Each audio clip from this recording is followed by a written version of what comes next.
Nouvelle actu vue par aujourd'hui, Michael, notre invité, c'est Marietta Carmanli, députée de la Sarthe. Alors, Madame Carmanli, vous présentiez aujourd'hui vos vœux à la presse, mais avant de parler de cela, nous avons reçu il y a un instant le délégué FO pénitentiaire qui nous évoquait ses soucis aux Croisettes. Est-ce que je crois que vous l'avez rencontré?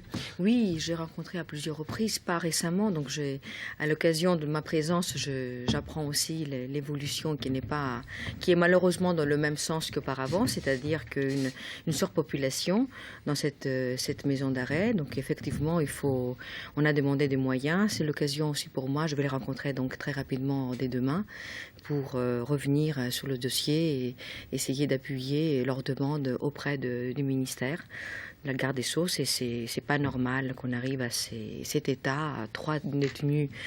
Il n'y a pas d'insertion. Et en plus, comme il a très bien été dit, il y a mélange de détenus.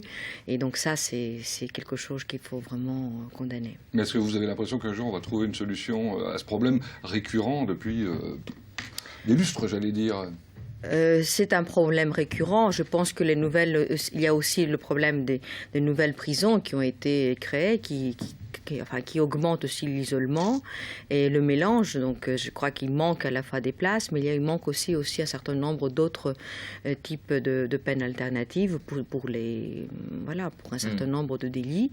Il y a un mélange de toutes sortes de délits et de peines qui n'ont pas lieu d'être dans ce type de maison d'arrêt, comme ça a été très bien expliqué par les syndicalistes.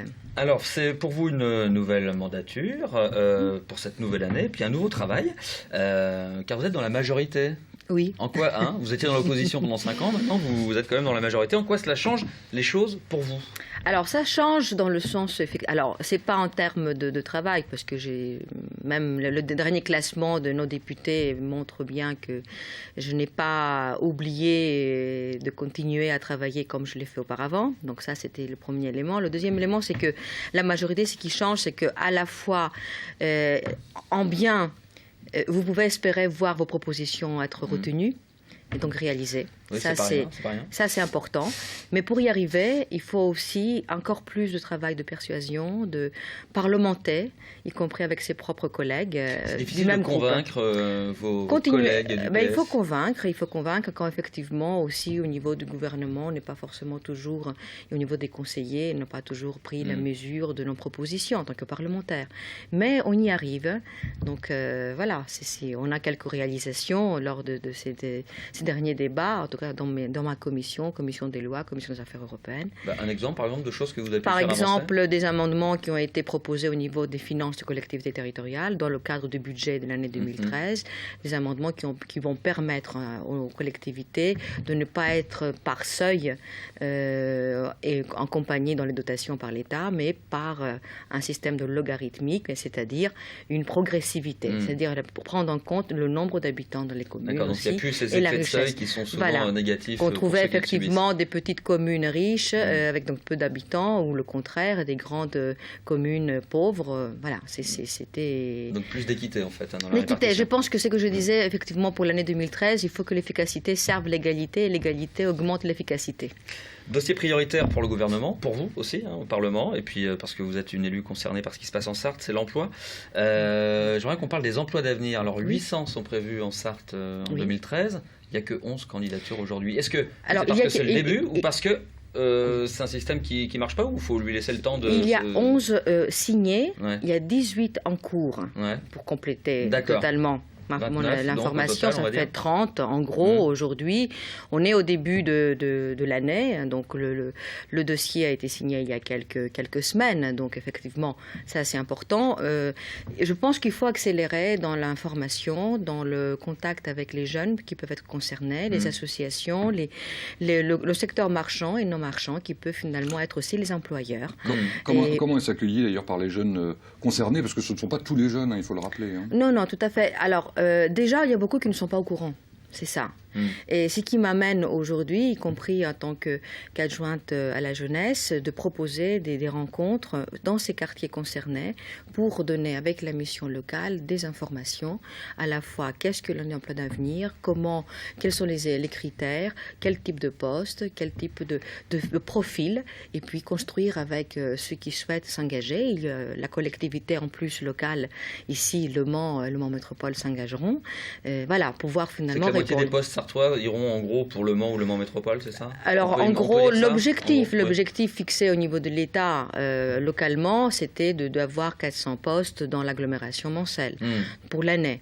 Donc voilà, je pense qu'on est au début, on est le 8 aujourd'hui. En tout cas, on aurait pu imaginer quand même si effectivement on est au tout début et puis on a toute l'année, pendant toute l'année des contrats sont signés, mais on aurait pu imaginer qu'il y ait une sorte d'appel, une sorte d'appel d'air que les populations et les jeunes allaient un peu chercher, s'engouffrer, s'informer activement pour essayer de décrocher un de ces... Oui, mais vous savez, parallèlement, il y a à la fois... on peut être déçu de ne pas avoir ce mouvement-là, même on n'est que début à la limite. Mais de l'autre côté, il y a une telle morosité aujourd'hui que les gens ne savent pas qu'ils sont concernés par ce dispositif. D'où la nécessité d'apporter l'information, expliquer et aller jusqu'au bout. Parlons éducation, vous allez rencontrer bientôt le nouveau recteur, parce que vous faites régulièrement, et vous allez le réitérer, cette demande de poste. Oui. La Sarthe est sinistrée en termes de postes d'enseignants. La Sarthe a rendu beaucoup de postes au sein de la région. Et je crois que ce serait injuste de continuer sur cette logique tendance mauvaise en tout cas. Je pense qu'il faut surtout s'appuyer sur des critères qui existent aujourd'hui, des critères donc de dispositifs éclairs, donc des quartiers prioritaires, éducation prioritaire. Ces dispositifs éclairs sont nombreux dans la Sarthe, il y en a 3. Et si je compare avec d'autres départements, avec la Loire-Atlantique, ils en ont 4. 4 pour le double de la population et même plus. Donc ça veut dire qu'il y a vraiment besoin, une nécessité accrue dans le département de la Sarthe d'améliorer les résultats, de mieux accueillir les plus jeunes, les plus petits. Ça fait partie de la priorité fixée par le gouvernement.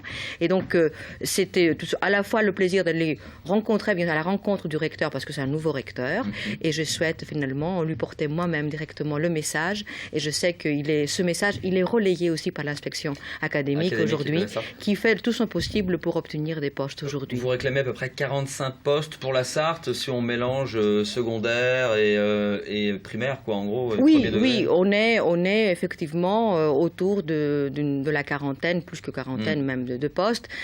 En tout cas, c'est selon les besoins d'aujourd'hui. Il est nécessaire de ne pas chipoter, je dirais, là-dessus. Au niveau du premier degré, c'est un minimum de 30 postes qu'on peut avoir, parce que nous avons une liste d'engagement au niveau du ministère. Pour l'instant, il faut demander l'ensemble des moyens humains nécessaires pour la Sarthe.